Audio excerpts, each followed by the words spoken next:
పాండవులు అరణ్యవాసం చేస్తున్నప్పుడు అక్కడ ధర్మరాజు గారు వాళ్ళు అరణ్యంలో యజ్ఞం చేస్తారు.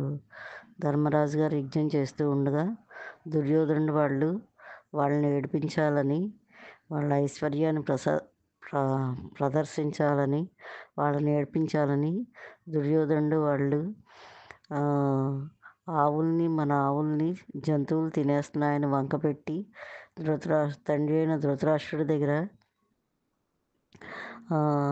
అనుమతి తీసుకుని అరణ్యానికి వెళ్ళి ధర్మరాజు గారు యజ్ఞం చేస్తుంటే అక్కడికి దగ్గరలో డేరాలు అవి వేస్తున్నారు.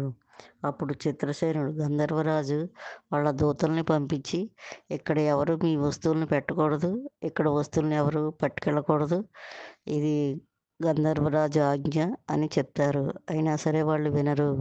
కర్ణుడు వాళ్ళు ఈ గంధర్వ సైన్యంతో యుద్ధం చేస్తారు. యుద్ధం చేసినప్పుడు చాలామంది చనిపోతారు. మిగతా వాళ్ళు వెళ్ళి గంధర్వరాజు అయిన చిత్రసేనుడికి చెప్తారు, వాళ్ళు మాట వినడం లేదు, యుద్ధం చేస్తున్నారని. అప్పుడు స్వయంగా చిత్రసేనుడు వస్తాడు.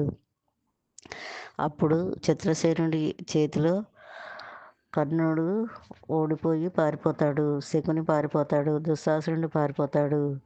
ఈ చిత్రసేనుడికి దుర్యోధనుడు దొరుకుతాడు. దుర్యోధనుడిని చెతక్కొట్టి జుట్టు పట్టుకుని ఈడ్చి రథంలో పడేస్తాడు. అప్పుడు దుర్యోధనుడి భార్యలు, సైన్యం అందరూ చూస్తుండగా ఇది చేస్తాడు చిత్రసేనుడు.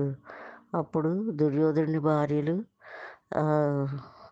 దుర్యోధనుడి సైన్యం పాండురాజు దగ్గరికి వచ్చి శరణు ధర్మరాజా అని అడిగితే, సరే అని శరణిచ్చానని, ఏంటి అని అడిగితే, ఇలా చిత్రసేనుడి చేతిలో ఓడిపోయి వెళ్ళిపోతున్నాడు దుర్యోధనుడు, తొందరగా రక్షించండి ధర్మరాజా అని అంటే, అప్పుడు ధర్మరాజు అర్జునుడికి భీముడికి వెళ్ళి రక్షించమని చెప్తాడు. అప్పుడు అర్జునుడు భీముడు వెళ్తారు చిత్రసేనుడి దగ్గరికి. వెళ్తే అర్జునుడు చెప్తాడు, ఈయన మా దాయాది వదిలిపెట్టు అని చెప్తాడు అర్జునుడు.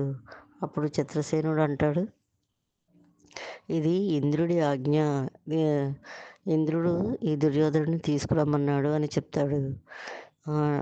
అయినా సరే ఇది ధర్మరాజు గారి ఆజ్ఞ, వదిలిపెట్టు అని అర్జునుడు అడిగితే, ఈ దుర్యోధనుడు మంచివాడు కాదు, మిమ్మల్ని ఏడిపించడానికి, ఇక్కడ వాడి అహంకారాన్ని ప్రదర్శించడానికి వచ్చాడు అంటే, ఈ దుర్యోధనుడి గుణం మాకు చిన్నప్పటి నుంచి తెలుసు, అయినా సరే విడిచిపెట్టు, ఇది ధర్మరాజు గారి ఆజ్ఞ అని అర్జునుడు భీముడు చెప్తారు. అయినా సరే చిత్రసేనుడు వినడు, యుద్ధం చేస్తాడు. అప్పుడు అర్జునుడి చేతిలో చిత్రసేనుడు ఓడిపోతాడు. అప్పుడు చిత్రసేనుడిని తీసుకుని ధర్మరాజు గారి దగ్గరికి తీసుకొస్తారు.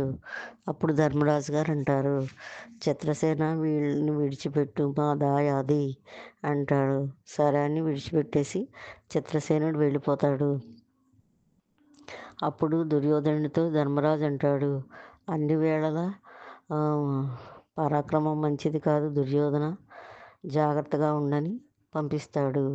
ధర్మరాజు యజ్ఞదీక్షలో ఉన్నాడు కాబట్టి దుర్యోధనుడిని ముట్టుకోకూడదు కాబట్టి, దుర్యోధనుడికి కట్లు భీమసేన నువ్వు ఇప్పు అని చెప్తాడు.